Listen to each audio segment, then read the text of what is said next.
하나님 아버지, 산골 마을 속에 살고 있던 무명의 엘리야를 찾아가시어 하나님의 사역의 동력자로 세워주셨음을 찬양합니다. 그 엘리야를 하나님 그릿 시내가에서 보호하시고 훈련시키시고 하나님의 위대한 사람으로 사용하신 것을 또한 찬양합니다. 그 하나님께서 오늘 2026년 지극히 작디 작은 내 삶, 많은 사람이 알지 못하는 내 삶의 현장에도 찾아오셔서 내 이름 부르시어 내가 너를 사용하겠다 원하시니 감사합니다. 하나님 앞에서 그릿 시내가에서 순종을 숙성시키며 기적을 경험하며 준비되고 훈련되는 우리가 되게 도와주옵소서.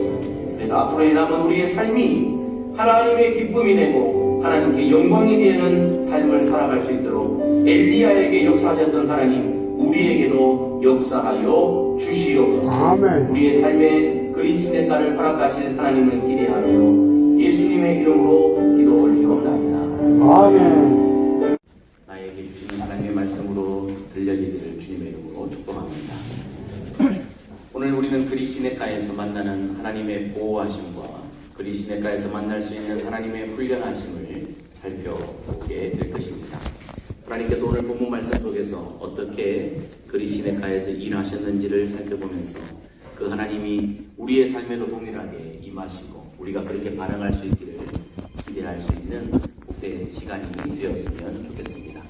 오늘 본문 말씀의 배경이 되는 이 인물 한 사람을 먼저 우리가 이해하고 하나님의 말씀을 살펴보도록 하겠습니다. 오늘 본문 말씀의 배경이 되는 이곳에 BC 874년부터 853년경에 통치했던 북이스라엘의 7번째 왕 아합의 이야기가 여기에 기록되어져 있습니다.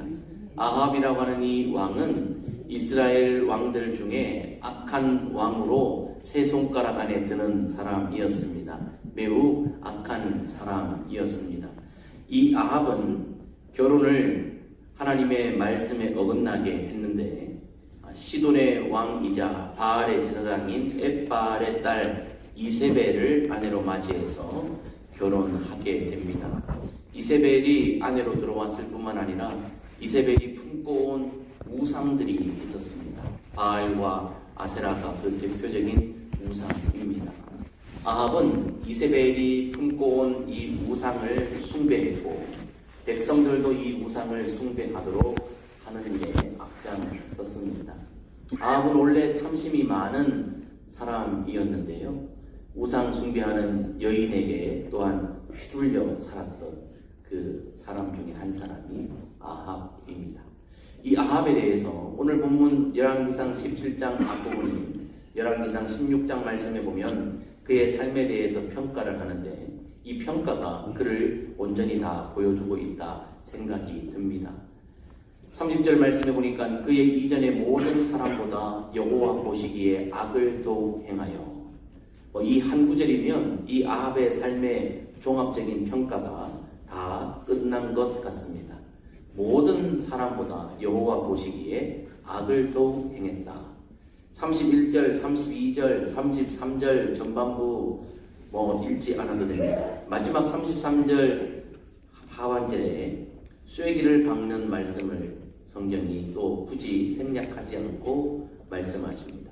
그 이전에 이스라엘의 모든 왕보다 심히 이스라엘 하나님 여호와를 노하시게 하였더라. 이게 아합의 삶 전부였습니다. 정말 악한 왕이었고요. 폭군 중에 폭군, 독재자 중에 독재자가 아합이었습니다. 이런 이스라엘 땅에 하나님께서 한 사람을 준비시키시고 한 사람을 역사의 전면에 세우시게 되는데 그 사람이 바로 이름하여 엘리야입니다. 지금 우리는 엘리야라고 하는 인물에 대해서 너무나 잘 알고 있고 엘리야는 성경의 인물들 중에 매우 유명한 인물 중에 한 사람입니다만 아합이 통치하던 이 통치 초기에 엘리야는 누군지 알 수 없는 사람이었습니다. 그런데 하나님께서 이 엘리야를 들어서 훈련시키시고 하나님의 사역에 동참시키시는데 엘리야를 그리시네가라고 하는 곳에서부터 훈련시키시고 계신 것을 볼 수 있습니다. 자, 하나님의 사람 엘리야가 이 아합 시대에 어떻게 하나님 앞에서 보고받고 훈련되었는지 살펴봅시다. 첫 번째로 엘리야는 그리시네가에서 순종을 익히게 하셨습니다. 하나님께서 엘리야를 그리시네가에 보내셔서 순종을 익히게 하셨다. 여기서 익혔다는 것은 숙성시키셨다라는 의미로 제가 사용했습니다. 순종을 숙성시키셨다라는 것입니다. 사람마다 삶을 살면서 기억에 남는 장소들이 다 있지요. 여러분 인생에도 행복한 기억이 남아있는 장소, 때로는 불행한 기억이 남아있는 장소들이 아마 다 있을 줄 압니다. 엘리야에게 그리시네가는 그의 인생에 있어서 기억에 남는 장소인데 순종이 숙성되어진 장소로 기억 남는다. 그렇게 이해하시면 될 것 같습니다. 자, 오늘 엘리야를 역사의 전면부에 등장시키면서 첫 번째 서술하는 묘사가 길르앗에 우거하는 사람 디셉 사람 엘리야다라고 그렇게 그의 출신, 그의 거주지를 알려주고 있습니다. 길르앗이라고 하는 것은 요단 동편의 고원지대의 넓은 지역을 말합니다.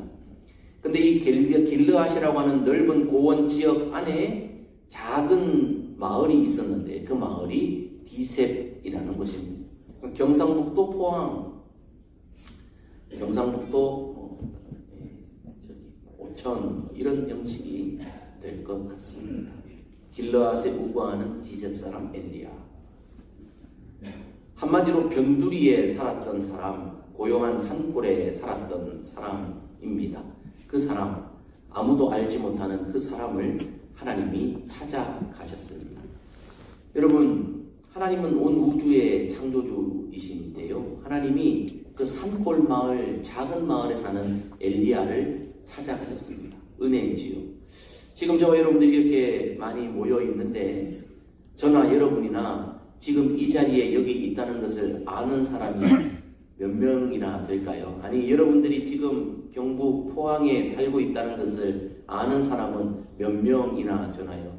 여러분들이 어떤 사람인지 여러분 이름만 대면 아는 사람은 몇이나 있습니까? 우리 한국에 말이죠.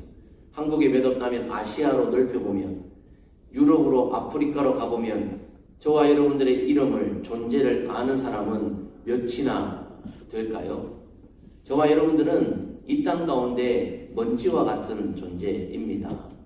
창조주 하나님이 먼지와 같은 우리의 삶에 찾아오신다는 것 매우 은혜 중에 은혜지요. 저와 여러분들이 그 옛날 산골 마을에 아무도 알아주지 않았던, 찾는 이가 없는 그 마을에 살고 있던 엘리야를 찾아가셨던 것처럼 저와 여러분들을 찾아오셔서 이 자리에 저와 여러분들의 이 있음이 은혜인 줄을 고백할 수 있기를 주의 이름으로 축복합니다. 아멘. 아무도 몰라줘도 하나님은 알아주시는 것입니다. 자, 그런데 하나님께서 이 엘리야를 부르셨습니다. 그러면서 아합에게 가서 말하라고 명령하십니다. 아합, 아까 살펴봤습니다. 악한 왕 중에 악한 왕이 아합, 폭군 중에 폭군, 독재자 중에 독재자가 아합인데, 아합에게 가서 무슨 말을 하라고 말씀하시는가 하면, 내 말이 없으면 수년 동안 네가 통치하는 네 시대에 비도 이슬도 있지 않을 거야 라고 저주의 선포를 하라고 말하고 있습니다. 여러분, 악한 왕 앞에 가서 축복의 말하는 것도 매우 조심스러울 것입니다. 왜요? 언제 이 사람이 정신이 획 돌아서 악한 일을 할지 모르는 사람이기 때문입니다.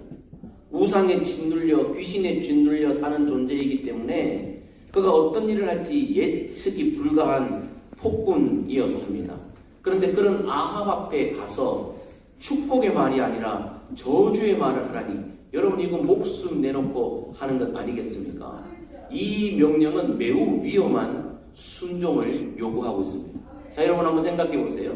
우리 지금 전도 걷기 대회 진행하고 있습니다.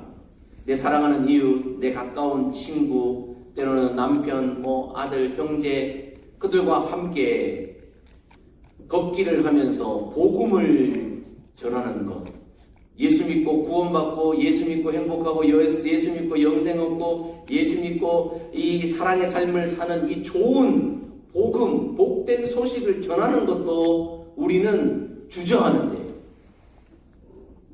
내가 전하려고 하는 그 태신자, 내 이웃, 내 가족, 그들이 아합과 같은 폭군도 아니요, 독재자도 아니요, 살인자도 아니요, 좋은 사람인데 그 좋은 사람들에게 복음 전하는 것도 주저되는 우리인데 폭군 앞에 가서 저주를 말하라. 아마 저와 여러분들은 아마 여기 있는 사람 중에 아마 아무도 선뜻 나서지 못할 명령입니다. 말은 해도 실제 못할 겁니다. 그런데 엘리야는 순종해서 그 앞에 나아갔습니다. 엘리야의 순종이 매우 도전적입니다. 매우 도전적. 우리는 복음도 제대로 못 전하는데 저주의 말을 폭군 앞에서 하는 그 일에 순종하고 있습니다. 매우 큰 순종이죠. 그런데 용기를 내서 아합 앞에 가서 내가 말하지 않으면 비도 이슬도 내리지 않을 거야 라고 그렇게 말했는데, 하나님이 엘리야에게 하시는 말씀이 너 이제 그릿 시냇가에 가서 숨어라 라고 두 번째 명령을 하십니다. 이 명령을 어찌 보면 아합의 칼에서부터 엘리야를 보호하시는 보호하심입니다만, 조금 다른 결로 보면 매우 자존심 상하는 명령이기도 합니다. 내가 말하기 전에 비도 이슬도 내리지 않을 거야, 딱 한 문장 말하고 도망치라는 거예요. 엘리야 입장에서 하나님, 나 요거 말하게 하려고 길르앗에 살고 있는 나, 저 산골에 조용히 살고 있는 나를 요 한 문장 말하게 하려고 불렀습니까? 아니 사마리아에 이 이스라엘에 사람이 없어서 그래. 그까지 나를 찾아와가지고 나를 피곤하게 하고 아합 앞에 가서 저주하라고 그렇게 나를 떠나밀더니 이제 한 문장만 말하고 숨으라고요? 하나님, 나를 어떻게 봅니까? 나 대장부입니다. 나 남자입니다. 아니 나를 어떻게 보고 나를 너무 쉽게 보는 건 아닙니까? 라는 생각이 혹시 엘리야에게 들지 않았을까 생각 들더라고요. 하나님, 나 더 큰 일을 시키셔야지. 나를 왜 여기에 보내셔서 요거 한마디 하고 숨으라고 합니까? 엘리야가 대문지 않았습니다. 하나님이 도망치라 했을 때 도망쳐 거기에 머물렀습니다. 엘리야는 순종이 계속해서 그의 삶의 열매로 보여지고 있는 사람입니다. 그런데 이런 순종이 어떻게 가능했을까?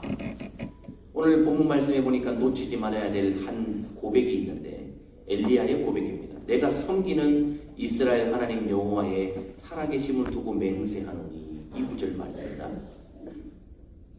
내가 섬기는 그랬어요. 섬기는 이라는 말이 뭡니까? 내가 예배하는 그런 의미입니다. 엘리야의 이 순종은요, 어느 날 한순간에 하늘에서 뚝 떨어져서 엘리야에게서 보여진 행동이 아니라 평소 그가 산골 마을에 살면서 하나님을 온전히 예배했던 삶이 차근차근 쌓여, 예배가 그의 삶에 차근차근 쌓여 하나님을 깊이 만나는 그 은혜 가운데 표출되어진 신앙의 행위로서의 순종이라는 겁니다. 저와 여러분들의 삶에 예배가 차곡차곡 쌓여 승리케 되면 저와 여러분들의 삶에도 순종이 일어나게 될 것이지만, 예배에 실패하면 우리의 삶의 순종은 아마 찾아보기가 힘들 것 같습니다. 18세기 미국의 신학자인 나다나엘 에몬스는 이렇게 말했습니다. 하나님께 순종하는 것은 그에 대한 신실한 신앙의 증거요 가장 고상한 사랑의 행위이다 라고 말했습니다. 순종은 의무의 행동이기 전에 사랑의 행동이라는 거예요. 다르게 말하면 엘리야는 하나님을 사랑했기 때문에 순종했다는 것입니다. 다르게 말하면 저와 여러분들의 삶에 순종이 잘 일어나지 않는 것은 하나님을 많이 사랑하지 않기 때문이다 라고 말할 수 있다는 것입니다. 순종은 사랑의 행위입니다. 사랑하면 순종하게 되어 있습니다. 사랑하면 순종합니다. 엘리야처럼 이렇게 순종하는 자세를 시편 119편의 기자도 함께 표현하고 있는데, 주의 계명을 지키는 일에 신속히 하고 지체하지 아니하였습니다 라고 그의 삶을 고백합니다. 나는 지금까지 주의 계명을 지키는 일에는 신속하고 지체하지 않았습니다. 왜요? 주를 사랑했기 때문에 라고 시편 119편의 기자도 말하고 있습니다. 새벽녘 성경에 보니까 내가 주저하지 않고 서둘러 주의 계명을 지켰습니다 라고 고백합니다. 서둘렀다라는 표현. 여러분, 순종하는 일에 서둘러 해본 경험이 혹시 여러분 있습니까? 여러분 어디 놀러 가고 여행 가고 막 이럴 때는 막 비행기 놓칠세라 차 놓칠세라 서둘러 갑니다만은, 순종하는 일에 주저함이 없이 서둘러서 최고로 앞장서서 순종했던 적이 있습니까? 사랑하는 만큼 순종하게 되어 있습니다. 엘리야는 그리스 시내가에서 평소에 예배를 통해 하나님 사랑 배웠던 것을 숙성시키셨습니다. 엘리야는 없던 순종을 그리스 시내가에서 처음 배웠던 것이 아니라 그가 살아왔던 순종의 삶을 숙성시켰습니다. 그리스 시내가에서 말이죠. 순종이 순종을 낳고 순종이 더 큰 순종을 낳았습니다. 하나님은 순종의 사람을 사용하십니다. 작은 순종이 모여서 하나님의 일을 감당할 수 있게 됩니다. 축복합니다. 저와 여러분들도 그리스 시내가의 엘리야처럼 그리스 시내가에서 순종을 익혀낼 수 있는 은혜를 받으시기를 주의 이름으로 축복합니다. 한 번 순종하고 그치는 순종이 아니라 계속해서 반복적으로 일어나는 순종이 저와 여러분들에게도 있기를 주의 이름으로 축복합니다. 두 번째로 그리스 시내가에서 엘리야는 하나님의 기적을 경험하게 되었습니다. 하나님은 엘리야를 그리스 시내가에서 기적을 경험할 수 있도록 기회를 허락하셨습니다. 기적입니다.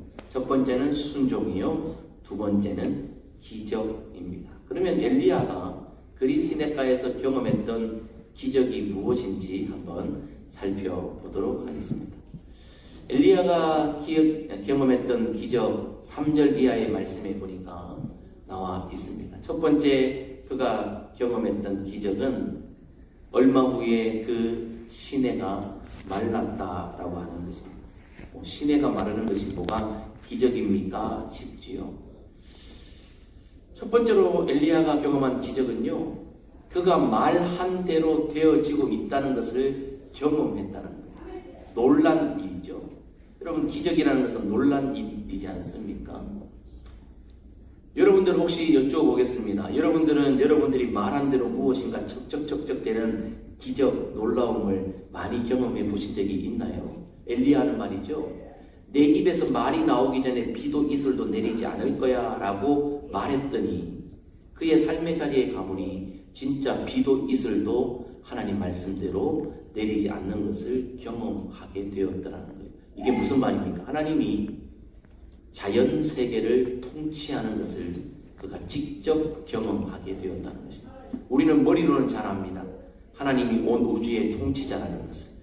모든 피조물과 자연들이 하나님에 의해 움직인다는 것을 머리로는 잘 아는데 내 삶에서 우리가 직접적으로 놀라고 감사하는 일은 극히 드뭅니다. 지금 여러분 보세요. 지금도 지구는요 돌고 있습니다. 지금 지구가 돌고 있다고요. 그런데 이 지구가 조금만 더 빠르게 돌든지 아니면 궤도를 다르게 하면 아마 저와 여러분들은 걷다가 넘어지게 될 것입니다. 그런데 우리 중에 지금 지구가 돌고 있는데 넘어지는 분이 없잖아요. 물론 돈 사람들이 있어요. 세게 돌아가지고 정신 돈 사람들이 몇 있습니다만은, 여러분, 우리는 하나님이 통치하시는 이 세계 속에서 지금도 여전히 행복하게 잘 살고 있습니다. 왜 그렇습니까? 우주 만물들을 하나님이 통치하고 계십니다. 비 한 방울도 이슬 한 방울도 하나님이 통치하십니다. 그것을 엘리야는 그리스 시내가에서 몸소 경험하게 됩니다. 두 번째 그가 경험하는 기적은요, 자기 스스로에서 발견되어지는 놀라움입니다. 그게 뭡니까? 그리스 시내가가 말랐어요. 그럼에도 불구하고 엘리야가 그리스 시내가를 탈출하지 않습니다. 하나님의 말씀이 계실 때까지 거기에 머물렀습니다. 엘리야 스스로가 느끼는 놀라움이죠. 여러분 한번 보세요. 엘리야, 하나님 나를 길르앗에서 불러서 아합 앞에 서게 하셨고 그리스 시내가에 숨으라고 말씀하셨는데, 그리스 시내가에서 나를 먹일 것이라 말씀하셨는데 어떻게 내가 간 곳이 마를 수 있습니까? 그 옛날 출애굽 당시에 애굽 사람들이 있는 땅에는 재앙도 내리고 먹을 것도 없었지만 이스라엘 백성들이 머무는 고센 땅에는 먹을 것도 있었고 재앙이 머물지 않았는데, 하나님이 명령해서 가라고 꼭 집어주신 그리스 시내가에 내가 갔는데 어찌해서 그리스 시내가에 물이 마를 수 있습니까? 하나님이 보내셨으면 여기는 물이 나와야 되는 것 아닙니까? 라고 엘리야가 말하지 않았습니다. 근데 여러분 성경을 가만히 한번 보세요. 이런 일들이 여럿 있습니다. 하나님이 말씀하셨는데 순종했더니 행복이 아니라 불행이 오는 경우, 하나님 말씀대로 살았는데 내 삶 가운데 기쁨과 평안이 아니라 상처받는 일들이, 많은 일들이 성경 속에도 곳곳에 숨겨져 있습니다. 여러분 사도행전 16장 말씀을 잘 아실 것입니다. 사도행전 16장에 보면 누가 등장합니까? 바울과 실라가 등장합니다. 바울은 원래 마게도냐 빌립보로 갈 마음이 없었습니다. 아시아 쪽으로 가려고 했습니다. 그런데 하나님이 기어이 마게도냐로 오라고 손짓하셔서 하나님의 말씀에 순종해서 굴복되어 빌립보 지역으로 갔습니다. 갔는데 하나님이 만나게 하신 사람이 있었습니다. 누구입니까? 귀신 들려 점치는 여종을 만나게 하셨습니다. 하나님이 만나게 하셨죠. 귀신 들린 자, 근데 귀신 들린 힘으로 점치는 용한 여종을 만나게 하셨어요. 근데 하나님이 바울에게 마음을 주셨죠. 예수 이름으로 귀신을 쫓아내라고. 그래서 예수 이름으로 순종하여 귀신을 쫓아냈습니다. 자, 하나님이 가라 해서 갔습니다. 하나님이 귀신을 쫓아내서 쫓았습니다. 그러면은 바울에게 뭐가 있어야 돼요? 상급이 있어야 되죠. 행복과 기쁨이 있어야 되죠. 편안이 있어야 되죠. 그런데 뭐가 있습니까? 감옥이 있습니다. 아니, 하나님께서 가라 하셔서 갔는데 결과가 감옥이에요. 하나님께서 가라 해서 갔는데 결과가 가뭄이에요. 이게 엘리야와 바울에게 있었던 실제 사건이었습니다. 그런데 놀라운 게 뭡니까? 엘리야도 바울도 불평하거나 탈출하지 않았습니다. 오히려 감옥 속에서 그 메마른 그리 시내에서 하나님께 감사하며 찬송하며 반응했다는 것입니다. 이게 믿음이 가지고 온 놀라운 기적의 변화죠. 저와 여러분들도 지금도 아마 그 기적의 주인공들일 거예요. 여러분들 오늘도 교회 올 때 어떤 마음으로 오셨습니까? 정말 자원하여, 정말 기뻐서 3일 전부터 너무 주일이 설레고 잠을 못 자고 오늘은 내게 어떤 말씀을 주실까 싶어서 그렇게 뜬 밤 새우고 오셨죠. 기쁨으로만 오셨죠. 서둘러 오셨죠. 왜 예배 시간이 이렇게 안 오나 싶어서 막 서둘러 오셨죠. 이런 거짓말쟁이들. 하나님, 내가 피곤해 죽겠는데 주일날 쉬지도 못하고 이 일요일날 휴식도 못하고 내가 교회에 억지로 꾸역꾸역 왔더니 설교는 저게 뭡니까? 매주 죽을 씁니다. 내가 이런 설교 듣게 하고 교회 왔습니까? 이런 원망을 혹시 여러분들 해보지 않았나요?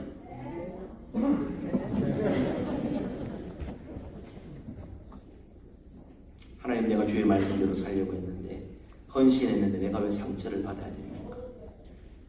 내가 주의 말씀대로 정직히 사는데 나는 왜 빈궁한 삶을 삽니까? 나는 하나님을 잘 섬긴다고 생각하는데 내 삶에 왜 윤택함이 없습니까? 하나님 하라는 대로 내가 한 것 같은데 내 삶은 왜 감옥과 같습니까? 이런 질문들. 사실 이게 우리의 실존이지 않습니까? 근데 우리만 겪는 것이 아니라 엘리야도 바울도 그런 일들을 겪었다라는 것입니다. 그럼에도 불구하고 기적적인 것은 성령께서 엘리야와 바울의 심령을 붙잡아 그런 환경 속에서도 버티고 인내하고 승리있게 할 수 있는 힘을 주시고 있다는 것이 기적인 줄 믿습니다. 아멘. 저와 여러분들이 매주 꾸역꾸역 교회 오는 것이 기적이 아니겠습니까? 여러분들이 믿음이 좋아서 매주 교회 오십니까? 여러분들이 성령 충만해서 교회 오시면 아니요. 꾸역꾸역 오시는 것은 주의 은혜인 줄 믿습니다. 주의 은혜가 지금도 내게 임하여 매주 내게 임하여 퍽퍽한 내 심령일지라도 다리를 질질 끌고 교회에 온 줄 믿습니다. 이것이 저와 여러분들을 붙잡고 계신 성령님의 기적의 행함인 줄 믿습니다. 아멘. 믿음이 정말 없는 우리도 예배의 자리에 있다는 것이 기적이요 하나님의 은혜를 받고 있다는 증거입니다. 무엇보다 이 시냇가에서 엘리야가 경험한 기적 중의 기적은 숨어 있는데요.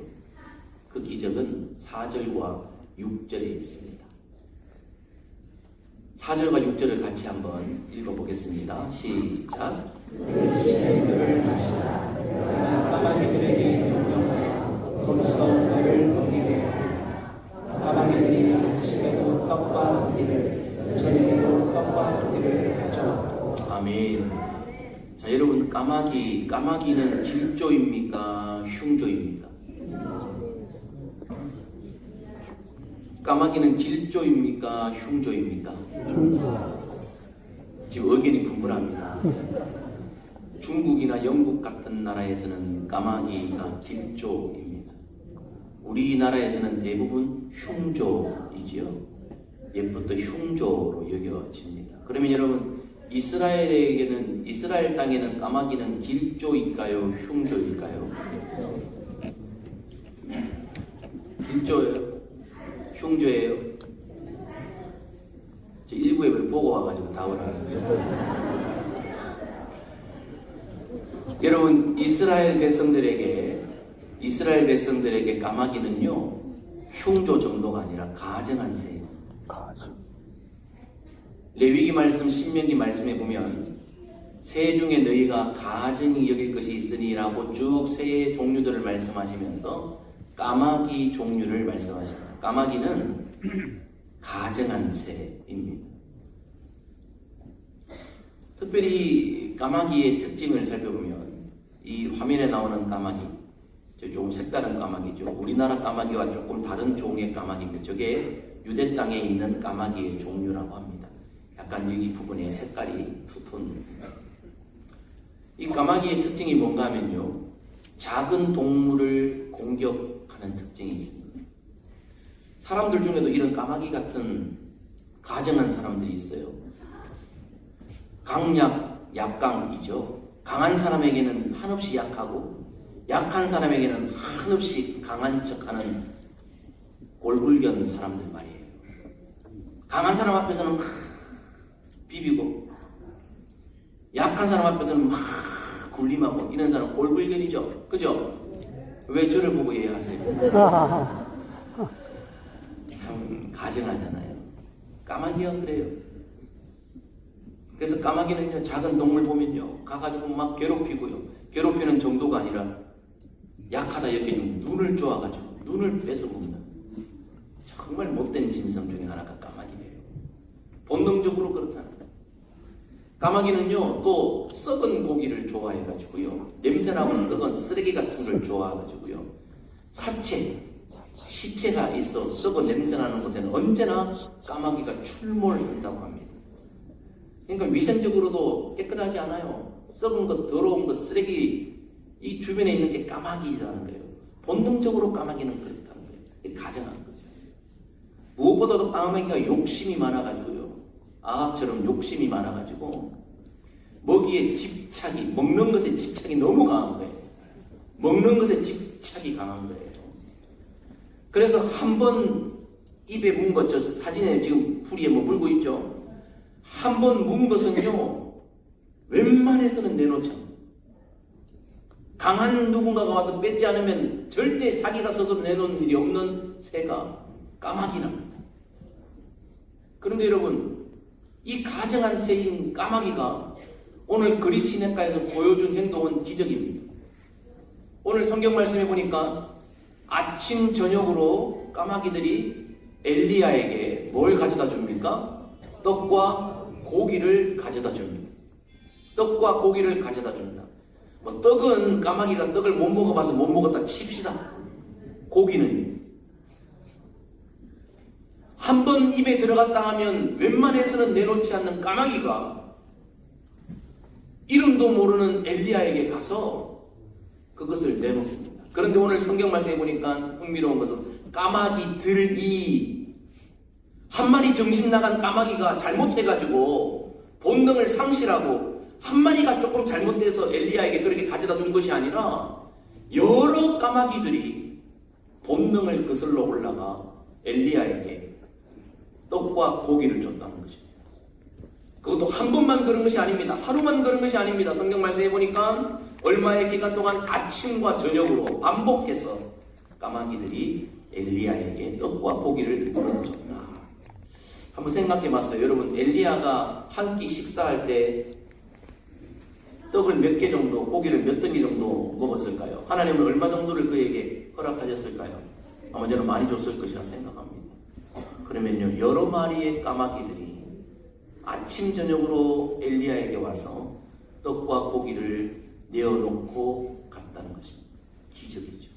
처음에 가뭄이 들어 비도 내리지 않고 이슬도 내리지 않고 피조물들이 하나님의 통치 아래 반응한 것도 기적이고, 가뭄 속에서도 하나님께 불평하지 않고 그 자리에서 인내함으로 버텼던 엘리야의 심령의 강함도 기적이고, 오늘 본능을 거스리는 짐승의 이 매일 반복되는 순종 역시 기적의 연속인 줄 믿습니다. 하나님은 이 그리시네가에서 엘리야야 봐라, 피조물도 순종하고 짐승도 순종하고 너도 변화되고 있다. 내가 너를 사용하겠다. 그렇게 훈련시키셔서 이 열왕기상 18장 19장의 그 위대한, 오늘 저와 여러분들이 이름만 대면 아는 엘리야로 하나님이 그를 보호하시고 훈련시키신 장소가 바로 그릿 시내가입니다. 아마 그릿 시내가를 오늘 평생 처음 단어를 여기서 들어보신 분들이 여기 많을 줄 알아요. 그릭 요거트는 알아도 그릿 시내가는 처음 보신 분들이 여럿 있을 것입니다. 그런데 그 옛날 엘리야가 있던 그릿 시내가가 오늘 저와 여러분들에게도 있어야 합니다. 어떤 그릿 시내가냐? 순종을 익히고 순종을 숙성시키고 기적을 계속 경험하는 그릿 시내가 말입니다. 저와 여러분들에게 그릿 시내가가 과거에 있었습니까? 내 이성, 내 감정을 뛰어넘어 순종으로 반응했던 그 장소가 저와 여러분들에게 있었느냐 하는 것입니다. 그곳이 가정입니까? 직장입니까? 학교입니까? 아니면 교회였습니까? 그릿 시내가가 없었다면 오늘부터 여러분들 기도하십시오. 하나님, 내게도 하나님을 사랑하여 순종을 숙성시킬 그릿 시내가를 허락해 주십시오. 그 옛날 엘리야에게 그 영적 추억의 감사의 장소였던 그릿 시내가가 있었던 것처럼 나도 내가 사랑한다 말하는 하나님께 순종으로 순종을 익혀갈 수 있는 그릿 시내가를 허락해 주십시오라고 기도하시는 저와 여러분 되기를 주의 이름으로 축복합니다. 그래서 저와 여러분들의 삶에도 엘리야와 같은 순종이 있었으면 참 좋겠습니다.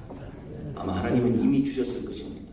직장, 가정, 학교, 교회, 우리의 삶의 자리가 하나님이 우리의 삶에서 순종을 발견하기를 원하시는 그릿 시내가일 것입니다. 더불어 기적을 경험하는 장소로서의 그릿 시내가가 저와 여러분들에게 있었습니까? 기도의 응답이 있는 자리, 본능을 거슬러 하나님의 역사를 봤던, 까마귀를 만났던 그 자리, 내 믿음을 견고하게 하셨던 하나님의 은혜를 뼈저리게 느꼈던 그 기적의 자리, 믿음과 성령으로 충만한 그 기적의 자리, 그 자리가 저와 여러분들에게 있습니까? 어디다라고 정확하게, 내가 그 자리에서 하나님을 만났지, 내가 그 자리에서 하나님의 기적을 체험했지라고 하는 체험의 자리가 우리에게 있느냐는 질문입니다. 만약에 없다면 기도해야 할 것입니다. 하나님, 내게도 살아계신 하나님을 만나는 기적의 자리, 그릿 시내가를 허락해 주옵소서. 아멘. 하나님, 내가 직장에서 하나님을 만나기를 원합니다. 가정에서, 학교에서 기적을 경험하기를 원합니다. 내 학교가 그릿 시내가가 되게 해주십시오. 내 교회에 앉아있는 이 자리가 그릿 시내가가 되게 하옵소서. 엘리야는 그릿 시내가에서 순종을 숙성시키고 기적을 경험하면서 탄탄한 하나님의 사람으로 준비되어져 갔습니다. 그리고 하나님의 기쁨이 되는 삶을 살았습니다. 축복합니다. 저와 여러분들도 그릿 시내가에서 순종을 익히고 기적을 경험하여 저와 여러분들에게 남아있는 삶의 시간표 안에서 하나님을 기쁘시게 하며 하나님께 귀하게 쓰임받는 복된 주의 성도들 다 될 수 있기를 주의 이름으로 축복합니다.